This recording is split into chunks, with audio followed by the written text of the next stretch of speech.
ना है साफ हवा, ना है साफ पानी, ये है देश की राजधानी। जी हाँ, दिल्ली का यही हाल है और हर साल इसी तरह की तस्वीर नजर आती है जैसी इस वक्त नजर आ रही है। इस वक्त मैं अक्षरधाम मंदिर के पास मौजूद हूँ और देखिए पूरे यहाँ पर आसपास जहाँ तक नजर जाएगी वहाँ तक एक धूल और धुएं का गुबार नजर आएगा। एक पूरी की पूरी धूल भरी चादर नजर आएगी। इसे स्मॉग कहते हैं, जो बेहद बेहद ज़्यादा खतरनाक जो है वो है सेहत के लिए, क्योंकि जैसे ही सर्दियों की शुरुआत होती है दिल्ली एनसीआर में इसी तरीके की परत हर जगह छाई दिखती है। और क्योंकि अभी दिवाली का त्यौहार 2 दिन पहले था, तो ऐसे में जमकर आतिशबाजी भी हुई। लगातार पिछले 2-3 दिनों से आतिशबाजी जो है वो दिल्ली में सुनाई भी दे रही है, दिखाई भी दे रही है। और ऐसे में जो स्थिति है वो बहुत ज़्यादा ख़राब है। हालांकि अगर पिछले कुछ सालों की बात करें तो उसके मुकाबले कुछ बेहतर हुई है स्थिति, लेकिन ये शायद मौसम की मेहरबानी है क्योंकि कुछ हवा चल रही है। देखिए विजिबिलिटी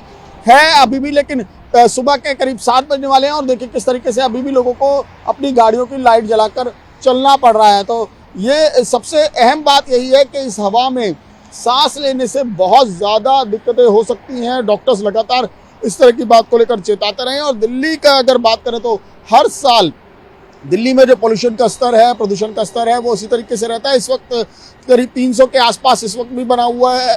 और ये तब हाल है कि जब दिल्ली के कुछ इलाकों में कल रात को हल्की बारिश हुई है और हल्की हवा चल रही है, तो उस वजह से जो पोल्यूशन का स्तर है वो थोड़ा सा कम हुआ है। क्योंकि दिवाली के अगले दिन ये 400 के आसपास पहुंच गया था। और लेकिन पिछले सालों के मुकाबले की बात करें तो पिछले साल जैसे पिछले साल दिवाली पे की रात के अगले दिन जो था वो AQI का स्तर बहुत ज़्यादा खतरनाक स्तर पर पहुंच गया था। 700-800 के भी पार कर गया था, जो हाईली पोल्यूटेड दिल्ली के इलाके माने जाते हैं, जिसमें आनंद विहार का इलाका है, जहांगीरपुरी का इलाका है, मुकरबा चौक का इलाका है, इसके अलावा धौला कुआं का इलाका। ये तमाम वो इलाके हैं जहां पर पोल्यूशन का स्तर जो है वो बहुत ज़्यादा खतरनाक रहता है। देखिए मैं अगर दूसरी तरफ की भी तस्वीर दिखाऊं, इसी तरीके से धुंधली तस्वीर नजर आ रही होगी।